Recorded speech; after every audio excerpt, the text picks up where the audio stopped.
learn how to write functions and use functions. I'm going to create a new REPL in Python. And this function today is going to be a hypothetical function that you might use to calculate the price of renting a car. Let's say you have a new rental car company and you want to charge people for how many miles they drove the car, and you decide that it would be a good idea to charge 50 cents per mile.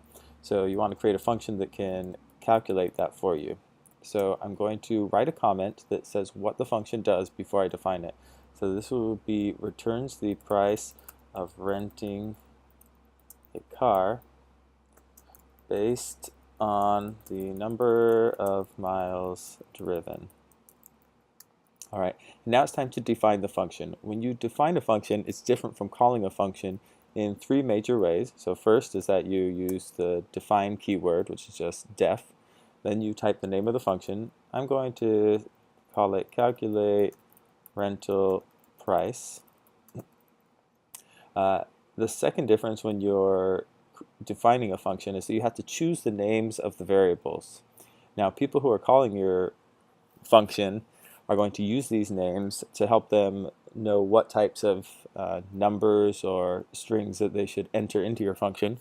So this will be the number of miles driven for the only variable that I'm going to use. And then the third thing, when you're defining a function, you need this colon. Hit enter. Notice how it automatically indents a couple of spaces. Everything that is part of this function needs to be indented a couple of spaces. So all I'm going to do to get the price is that I'm going to take the number of miles driven, and then I'm going to multiply that by 50 cents, so half of a dollar, so 0.5. And then I'm going to return that price.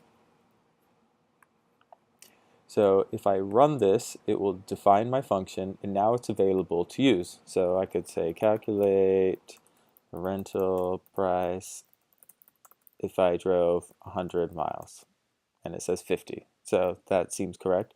What if so I press up and hit backspace a couple times. What if I drove 23 miles? So 1150.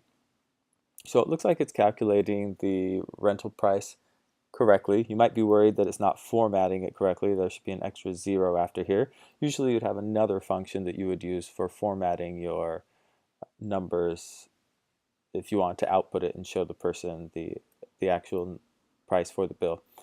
One thing you notice though after you do this is that people are renting your car and they're just sitting there doing nothing and only driving a few miles and keeping it a whole week, and it's only costing them $2 or $3. So you realize this function you have for calculating the rental price is not good.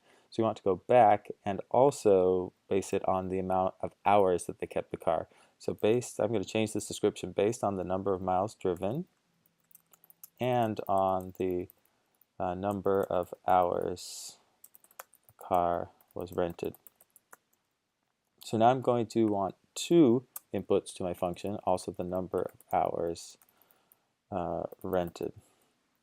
And now I'm just going to make an arbitrary decision here that I'm going to calculate two prices, and whichever one is higher, that's the one I'm going to charge.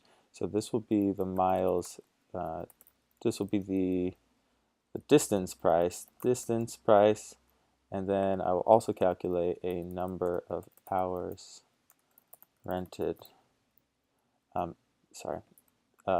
hourly price. And it's going to be the number of hours rented times, and I decide that $10 an hour is probably a good thing. And then I'm going to make an if statement. So if the distance price is bigger than the hourly price, then I want to return the distance price. Else, I'm going to return the hourly price. So whichever one is bigger is the one that I want to return. So if they keep the car for a long time but don't really drive it, their hourly price is going to be higher, and that's what I'll charge them. If they don't keep the car for very long but they drive it a far distance, then I'll charge them the distance price. So I'm going to run this, then I'm going to check it out a couple times. So I'll hit up to calculate the rental price. And so let's say 3 miles, which isn't very much, but I kept the car for 10 hours. What's the amount of money that I'm going to be charged? $100. So even though I didn't drive very far, and I thought, oh, that should only be $1.50, I kept the car for a really long time, 10 hours, and so I'm going to be charged the hourly price. Let's see, what if you drove pretty far? So you went 100 miles, but you only kept the car for 2 hours. Then you'd be charged the miles driven price, so 50 cents a mile, and then $50 right here. So it looks like the function's working well. I can try it out with different values just to make sure that everything looks okay. Notice how over here when I'm calling the function, I didn't write def. I also did not put a colon after the function call. And notice I didn't choose the names of my variables here. I just put values in. Now you can still pass variables into your function. For example, if you decide to create a variable called miles equals 100, and then another one called hours equals 2, you could say calculate rental price, and then since miles means 100, typing miles is the same as typing in 100, because I defined it 2 lines up to be equal to 100. And then I could type hours here. So it's still possible to type the names of variables into a function that you're calling, but these would be variables that you created. So they're different from the ones over here that you decided to create when you were defining the function. Notice how it's just the same thing as if I had typed calculate rental price 102, but instead I assigned those numbers into variables first and then type those variables here.